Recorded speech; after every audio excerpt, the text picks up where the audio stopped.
Hello दोस्तों, नमस्कार, जय माता दी। आप सभी का स्टडी विद अजय पर स्वागत है।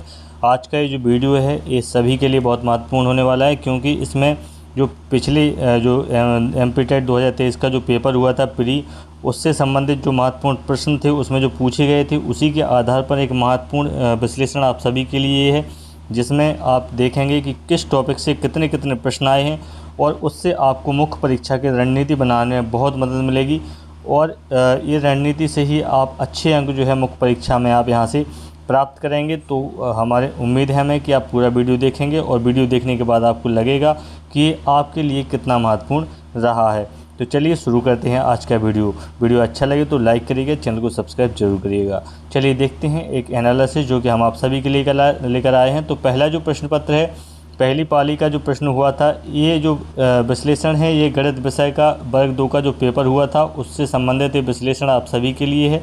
तो पहला जो पेपर हुआ था उसमें 120 नंबर का जो गणित पूछा गया था, तो उन 120 नंबर का यहाँ पर आपके सामने एनालिसिस रखा गया है। उसमें से 116 प्रश्न आपके सामने रखे गए हैं, बाकी 4 प्रश्न जो थे वह भाषा से संबंधित थे, तो उनको हमने यहाँ पर छोड़ दिया है। तो आप यहाँ देखेंगे कि अंक गणित 53 नंबर का यहाँ पूछा गया, बीजगणित 33 नंबर का यहाँ पर पूछा गया है, त्रिभुज 14 नंबर का पूछा गया है, चतुर्भुज 4 नंबर का पूछा गया है, वृत्त 3 नंबर का पूछा गया है, क्षेत्रफल 7 नंबर का इसमें पूछा गया है और कोण से 2 प्रश्न यहाँ पर आए हैं।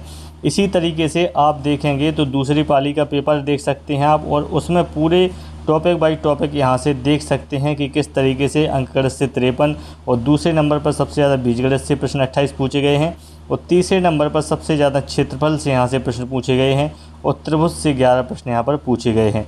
तो इसी तरीके से जो तीसरा पेपर हुआ था उसका आप एनालाइज यहाँ देख सकते हैं कि उसमें किस टॉपिक से कितने कितने प्रश्न यहाँ पर पूछे गए हैं। तो इसको आप नोट कर सकते हैं और देख सकते हैं, और इसको देखकर आप एक अपनी अच्छी रणनीति यहाँ से बना सकते हैं। तो ये जो 5 पेपर हुए थे, तो पाँचों पेपर का मैथ के जो 5 शिफ्ट में पेपर हुए थे, तो पाँचों का विश्लेषण यहाँ आपके सामने रखा हुआ है। और आप देखेंगे कि किस तरीके से जो अंकगणित है, बीजगणित है और क्षेत्रफल और आयतन है, ये कितना आपके लिए यहाँ से महत्वपूर्ण हो जाता है। इसको आप बिल्कुल भी इग्नोर नहीं कर सकते इस चीज़ को, और आप ये नहीं छोड़ सकते कि इसको आप बाद में पढ़ेंगे और बाकी टॉपिक्स को आप पहले पढ़ेंगे। तो इन सबको देखकर आपकी एक रणनीति जो होगी वह क्लियर हो जाएगी कि हमें किस तरीके से अपनी पढ़ाई करना है और सबसे पहले किन किन टॉपिक्स को आपको पूरा करना है। तो यहाँ पर 600 प्रश्न पूरे यहाँ पर रहे थे, क्योंकि 5 शिफ्टों का ये पेपर है। एक शिफ्ट में 120 प्रश्न थे, तो 120 गुणा 5 आप करेंगे तो ये 600 प्रश्नों का पूरा एनालिसिस है, जिसमें 585 प्रश्न जो थे उनको यहाँ पर हमने विश्लेषण किया है, जिसमें से 260 प्रश्न जो हैं अंकगणित के हैं। और इसी तरीके से आप देखेंगे कि 149 या 150 मान लेंगे आप इसको, तो ये लगभग हो जाएंगे बीजगणित से, और 105 प्रश्न जो है वह क्षेत्रफल और आयतन से यहाँ पर देखने को मिले थे। तो इसके बारे में जो पूरी रणनीति होगी उसको हम आगे आपको बताते हैं कि किस तरीके से किस किस टॉपिक से अंकगणित में कौन कौन से टॉपिक और बीजगणित में क्या क्या आपको पढ़ना है, त्रिभुज में, चतुर्भुज में, तो उसके बारे में हम आपको यहाँ पर आगे बताएंगे। तो यहाँ से आपको इतना दिमाग में आप रख लीजिए कि किस तरीके से आपको तैयारी मुख्य परीक्षा की करनी है। हालांकि मुख्य परीक्षा जो होगी वह 100 अंकों की होगी, और 100 अंकों में भी जो प्रतिशत रहेगा आने का टॉपिक्स का, वह इसी रेशियो में टॉपिक वहाँ पर आपको देखने को मिलेगा। तो यहाँ पर आप देख सकते हैं कि किस तरीके से 2 और 3 टॉपिक्स मिलाकर ही यहाँ पर 90-95 प्रश्न यहाँ पर लगातार पूछे गए हैं। तो इन टॉपिक्स को आपको अच्छे से पढ़ लेना है। तो चलिए अब हम बात करेंगे कि हमें गणित को पढ़ना किस तरीके से, कौन कौन टॉपिक्स हमें सबसे पहले पढ़ना है। तो अब जो एनालिसिस पढ़ा है हमने उसको देख के हम कह सकते हैं कि जो अंक गणित है वह 50 से 55 अंकों का यहाँ पर पूछा गया था। यहाँ एमपीटेट 2023 का जो पेपर हुआ था उसी के बारे में हम बात कर रहे हैं। उसी से हमारा मुख्य परीक्षा का जो है रणनीति पूरी तय होगी, क्योंकि ये पहली बार हो रहा है 2 परीक्षाओं का आयोजन, प्री और मेंस का। तो प्री का जो सिलेबस रहेगा उसी के अकॉर्डिंग हम मेंस का जो है एक पूर्वानुमान लगा सकते हैं, और संभावित उसी से प्रश्न आने की संभावना एक बनी रहती है। तो आप देखेंगे कि अंकगणित में 50 से 55 प्रश्न आपको यहाँ देखने को मिले थे, और बीजगणित की अगर आप बात करें तो बीजगणित में आपको 28 से लेकर 33 तक, यानी अलग अलग शिफ्टों की बात करें तो लगभग किसी में 27 प्रश्न, किसी में 28 प्रश्न, किसी में 29, इस तरीके से आपको बीजगणित में देखने को मिले थे। इसी प्रकार से यदि आप क्षेत्रफल की बात करें तो क्षेत्रफल के भी आपको 25 से 30 सवाल लगभग पेपरों में देखने को वहाँ पर मिले थे। प्री की बात हो रही है एमपी टेट वाले की। और अन्य जो टॉपिक्स हैं उनसे 40 से 50 प्रश्न यहाँ पर आपको देखने को मिले थे। तो इस तरीके से आपका पढ़ने का क्रम भी यही रहेगा, आपको इसी तरीके से उसको पढ़ना चाहिए। जो टॉपिक्स आपका कमज़ोर हो आप उसको ज़्यादा समय दीजिए, उसको पूरा कीजिए। इसके बाद अब हम बात करेंगे कि अंकगणित में आपको क्या पढ़ना है, बीजगणित में क्या पढ़ना है और क्षेत्रफल एवं आयतन में आपको क्या पढ़ना है। तो इस पर अब हम आगे चर्चा करते हैं। तो अगर हम अंकगणित की बात करें और पेपर जब हमने देखा तो पेपर में जो टॉपिक्स हमें सबसे ज़्यादा महत्वपूर्ण लगे, जिनसे संबंधित प्रश्न वहाँ पर देखने को मिले थे एमपी टेट 2023 में, तो सबसे पहले हम उनकी आपके सामने चर्चा करते हैं। तो सबसे पहले आप संख्या पद्धति से संबंधित काफ़ी प्रश्न उसमें आपको देखने को मिले थे। तो संख्या पद्धति आपके लिए यहाँ पर महत्वपूर्ण हो जाता है। सिंप्लीफिकेशन भी यहाँ पर महत्वपूर्ण हो जाता है। सिंप्लीफिकेशन से भी वहाँ पर काफ़ी प्रश्न आपको देखने को मिले थे। आयु संबंधी प्रश्न वहाँ पर सबसे ज़्यादा आए थे। आयु संबंधी प्रश्न और संख्याओं पर आधारित जो प्रश्न थे वहाँ पर बहुत सारी संख्या में वहाँ पर देखने को मिले थे। तो ये सारे टॉपिक्स जो हैं, ये सारे टॉपिक्स आप बहुत अच्छे से इनको सबसे पहले पढ़ लीजिएगा। बाकी जो अर्थमेटिक के टॉपिक्स हैं, जैसे आप इसमें देख रहे होंगे चाल दूरी नहीं है, सम, इसके बाद का टाइम एंड वर्क इसमें नहीं है और बहुत सारे टॉपिक्स इसमें आपको नहीं है, लेकिन उन सभी टॉपिक्स को भी आपको पढ़ना है, क्योंकि अभी हमने सिर्फ आपके सामने वे टॉपिक रखे हैं जिनसे संबंधित प्रश्न वहाँ पर पूछे गए थे। तो सबसे पहले आपको इन सभी टॉपिक्स को अच्छे से देख लेना है और इसके बाद जो बचे हुए अन्य जो टॉपिक्स हैं उनको आपको ज़रूर पढ़ना है। अनुपात समानुपात से बहुत सारे प्रश्न आए थे, CISI से कम प्रश्न आए थे। इसके अलावा जो अन्य टॉपिक्स हैं उन सभी को भी आपको देख लेना है। सांख्यिकी में क्या हुआ था पेपर में 2023 में, एक सारणी ऐसे बना के दे दी गई थी, थोड़ा सा कैलकुलेटिव था पेपर। तो आप जितना अभ्यास करेंगे उतना आपका जो कैलकुलेशन होगी, सांख्यिकी जो सारणी बनकर आई थी, एक छोटा सा चार्ट बन के दिया था उसमें, तो इस तरीके के प्रश्न आप वहाँ पर बड़ी आसानी से हल कर सकते हैं। तो आप इन टॉपिक्स को यहाँ पर अंकगणित में सबसे पहले पढ़ेंगे, उसके बाद जो बचे हुए टॉपिक्स हैं उनको आप पढ़ सकते हैं। ये पूरा एनालिसिस है 2023 एमपी टेट जो गणित का पेपर हुआ था उसका। इसके बाद हम बात करें बीजगणित की कि अब हमें बीजगणित में क्या पढ़ना है। तो बीजगणित जो कि बहुत इंपॉर्टेंट है, यहाँ से आपको नंबर्स में लीड मिलेगी और यहाँ से आपके सिलेक्शन की जो है एक दशा यहाँ से हो जाएगी। तो बीजगणित की आप बात करें तो सबसे पहले आपको बीजीय व्यंजक के बारे में अच्छी जानकारियाँ होनी चाहिए। जैसे जो जितने भी फार्मूला बेस्ड होते हैं सारे प्रश्न यहाँ पर आपको देखने को मिलते हैं। जैसे 1 + 1/x की वैल्यू यहाँ पर आपको दे दी जाती है और आपसे पूछा जाए x² + 1/x², इस करके आपकी वैल्यू अगर पूछी जाए तो आप ऐसे प्रश्नों को हल कर सकते हैं। एक तरीका हमने बताया है। इस तरीके के जितने भी फार्मूला बेस्ड क्वेश्चन रहेंगे उन सभी को आप बड़ी आसानी से हल कर पाएंगे। तो जो बीजीय व्यंजक हैं वो सभी आपको क्लियर होने चाहिए। इसके बाद एक चर वाले जो समीकरण होते हैं उसमें x का या y का मान निकालना, जिसमें एक ही चर होता है कोई, तो उन सभी के मान यहाँ पर निकालने के लिए आपसे पूछे जा सकते हैं। छोटे छोटे समीकरण होते हैं, जैसे छोटे छोटे समीकरण प्रश्न के आधार पर बनते हैं, तो उन सभी में आप जो है x का मान निकालने के लिए आपको बोला जा सकता है। तो एक चर वाले जो समीकरण होते हैं इस तरीके के समीकरण भी आपको आने चाहिए।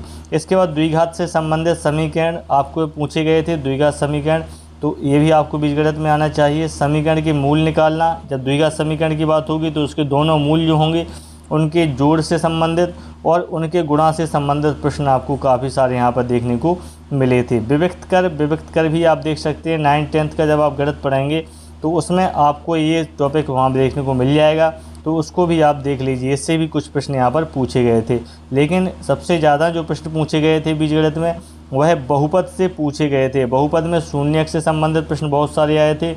बहुपदों में एक दूसरे बहुपदों का एक दूसरे में भाग देना, उनका जोड़ना, उनका घटाना बहुपदों का, तो और बहुपदों की घात से संबंधित, इन सब से संबंधित बहुत सारे प्रश्न वहाँ पर पूछे गए थे। तो इनको आप बहुत अच्छे से पढ़ लीजिएगा। इसके बारे में एक हम अलग से वीडियो लेकर आएंगे जिसमें हम बीजगणित को पूरा बताएंगे आपको कि उसमें कौन टॉपिक्स आपको कहाँ से पढ़ना है और किस तरीके से देखेंगे। आपकी जितने भी टॉपिक्स हैं वह पूरे के पूरे प्रश्न आपको वहाँ से देखने को मिल जाएंगे। तो उसके लिए हम एक अलग से आपको एक वीडियो बना देंगे बीजगणित का, जिसमें आपको पढ़ने में आसानी यहाँ से हो जाएगी। इसके बाद हम बात करते हैं क्षेत्रफल एवं आयतन की।